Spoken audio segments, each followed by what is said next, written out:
আজকে আর সকাল থেকে কোনো ভিডিও শ্যুট করা হয়নি, কারণ বাড়িতে আসলে বুঝতেই পারো সবাই যারা যারা যাও। তো একবারে শুরু করেছিলাম দুপুরে স্নান করার পরে। তো একটুখানি স্কিন কেয়ার করে নিলাম। আর এখানে আসলে তো সেরকম কিছু নিয়ে আসা হয় না, কারণ মেয়ের এত জিনিস আসে, আমার আর কিছু নিয়ে আসা হয় না।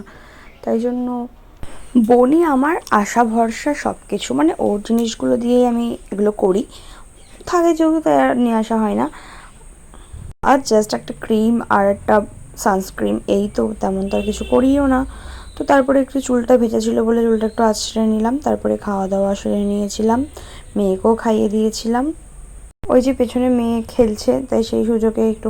আর সেদিন অনেক কটা জামা কাপড় ছিল মেয়ের, প্লাস আমারও ছিল কিছু কিছু জিনিস। মানে এখানে যে নাইটিগুলো পরি সেগুলো তো নিয়ে যাওয়া হয় না, তো পরে টোরে চলে যাই প্রত্যেকবারই। আর এখানে ধোয়ার বলতে মা আর বোনই ধুয়ে দেয়। তো আমি সেদিন ইচ্ছে হলো যে না, আমার জিনিসগুলো আমিই ধুয়ে দেবো, কেনই বা সবসময় ওরা দেবে। তাই জন্য সব করা জিনিস ধুয়ে একটুখানি ছড়িয়ে দিতে এসেছিলাম। আর আকাশটাও খুব মেঘলা মেঘলা ছিল, কিছুই শোকায়নি।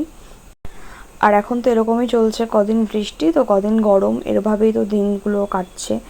তো যাই হোক, এইগুলো করার পরেই একটু পরেই আবার এগুলো তুলতে চলে আসতে হয়েছিল, কারণ ঝপঝপ করে বৃষ্টি নেমে গেছিলো। আর এখানে ফোনে খুব একটা বোঝা যাচ্ছিলো না, কিন্তু প্রবল বৃষ্টি হয়েছিল সেদিন। তাই তারপরে একটা জোর ঘুম দিয়ে নিলাম সবাই মিলে। তারপরে এখানে বিকেলবেলা হতে একটু বৃষ্টি কমলো, বোন এখানে কেটেছিল ড্রাগন ফল, যেটা মাম্মামকে খাইয়ে দিয়েছে। প্রথমে স্বভাব হয়েছে মুখ থেকে ফেলে দেবে, তারপরে আবার খাবে সেটাই।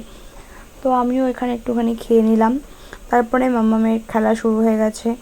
ও এখানে জামা কাপড় দিয়ে মুছছে, ঘর দোয়ার মুছছে। আর এখানে বাবার কাজের জিনিসের ওপর উঠে ওখানে ও বসে থাকবে, ওর এমনি জায়গায় বসতে ভালো লাগে না। তো তারপরে আমার একটু নেল প্র্যাকটিস আগের দিনে করে এসেছি, তাই জন্য আবারও বলেছিল, আমাদের কিছু কাজ দিয়েছিল হাতের কাজ, তো সেইগুলোই করছিলাম।